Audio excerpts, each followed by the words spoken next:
Ayat 2 menyebutkan, kami menciptakan manusia dari nutfatun namsyah, 1 menit kuantitas dari cairan campuran, yaitu sperma dan sel telur. Keduanya dibutuhkan untuk pembuahan. Quran menggambarkan berbagai tahapan embriologi dengan sangat detail, yang mana telah ditunjukkan melalui slide Dr. William Campbell. Beliau membantu saya menjelaskan topik ini. Ini dijelaskan surat Mukminun 23 ayat 12-14. Yang artinya, kami telah menciptakan manusia dari nutfah, 1 menit kuantitas cairan, dan meletakkannya dalam karakimakin, sebuah tempat yang aman. Lalu, kami mengubahnya menjadi alaqah, lintas seperti substansi, sesuatu yang lengket, gumpalan darah beku.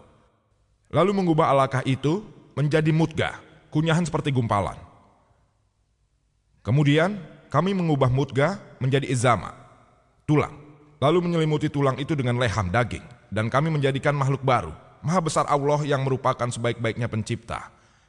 3 ayat Quran ini menjelaskan berbagai tahapan embriologi dengan sangat detail.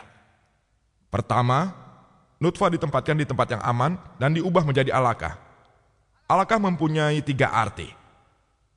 Pertama, sesuatu yang lengket. Dan kita tahu kalau pada tahap awal, embrio menempel pada dinding uterus dan akan terus lengket sampai akhir. Kedua, yaitu lintah, seperti substansi. Seperti yang tadi saya sampaikan, embrio mulanya memang mirip lintah. Selain mirip, embrio juga berperilaku seperti lintah. Ia mendapat suplai darahnya dari ibunya, seperti halnya makhluk penghisap darah.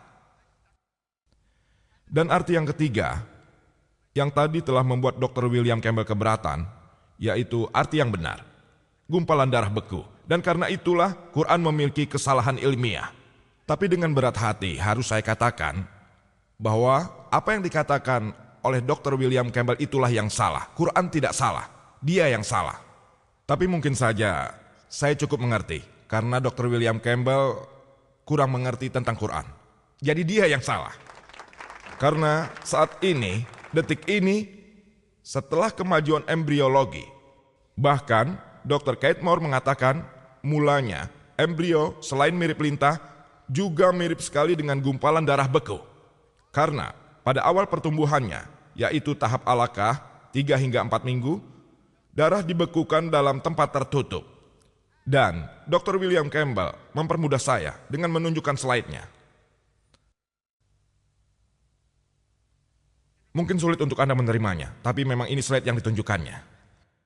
Persis seperti yang dikemukakan oleh Profesor Kate Moore, terlihat seperti gumpalan beku, di mana darah dibekukan dalam tempat tertutup dan saat embrio berumur 3 minggu, sirkulasi darah tidak dapat terjadi. Tapi nanti hal itu dianggap sebagai kemunculan darah beku.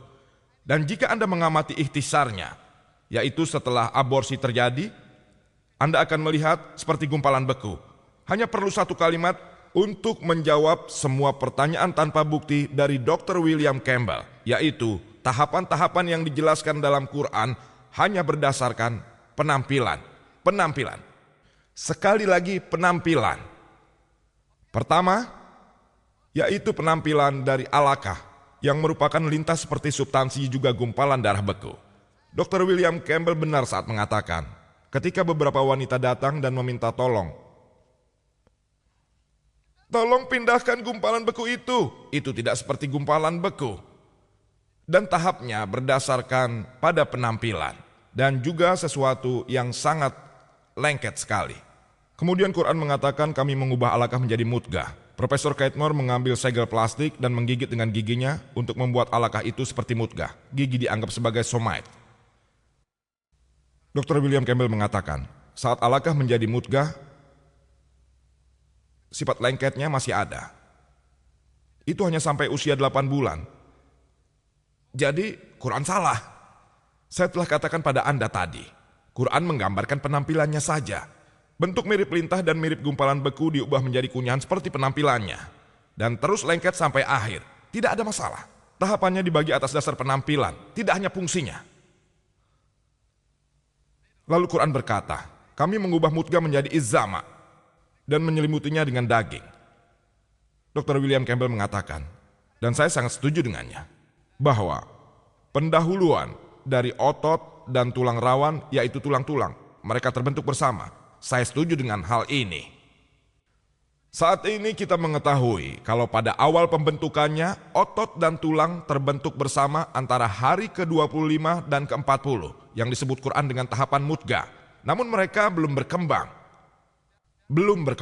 Nanti, di akhir minggu ke-7, embrio mulai terlihat seperti manusia. Lalu tulang-tulangnya pun terbentuk. Menurut embriologi modern, tulang terbentuk setelah hari ke-42 dan memberi bentuk pada kerangka. Bahkan pada tahap ini saat tulang terbentuk, otot belum terbentuk. Nanti, setelah minggu ke-7 dan awal minggu ke-8, otot baru terbentuk.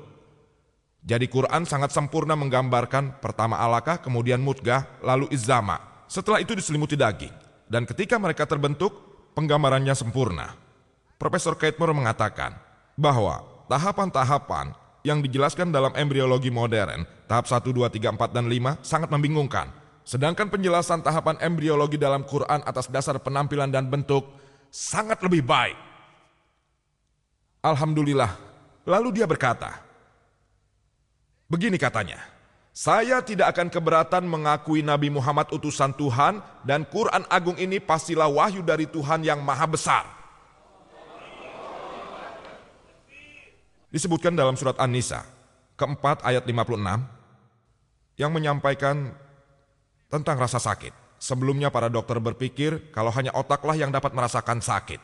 Tapi saat ini kita tahu bahwa selain otak ada reseptor di kulit yang juga dapat merasakan sakit, yang kita namakan perasa sakit. Quran menyebutkan dalam surat Nisa 4 ayat 56, bagi mereka yang menolak tanda-tanda kami akan melemparkan mereka ke api neraka dan sesering kulit mereka terbakar. Kami akan memberi mereka kulit baru yang akan merasakan sakit lagi. Ini menunjukkan bahwa ada sesuatu di kulit yang bertanggung jawab atas rasa sakit. Profesor Tagada Sahun, Ketua Jurusan Anatomi, Universitas Chiang Mai di Thailand. Hanya karena satu ayat ini, dia mengucapkan syahadat. Di konferensi kesehatan ke-8 di Riyadh, dia berkata, La ilaha illallah Muhammadur Rasulullah. Tak ada Tuhan selain Allah dan Nabi Muhammad SAW utusan Allah. Saya tadi mengawali pembicaraan saya dengan mengutip ayat dari Al-Quran yang mulia dari surat Fussilat 41 ayat 53. Sanurihim ayatina fil afaqih wa fi anfusihim hatta yatabayyana lahum annahul haq. Afalam yahti bi rabbika anna wala kulli syai'in syahid. Kami akan menunjukkan pada mereka tanda kami paling jauh di ujung jauh horizon dan ke jiwa mereka sampai jelas bahwa inilah sebenarnya.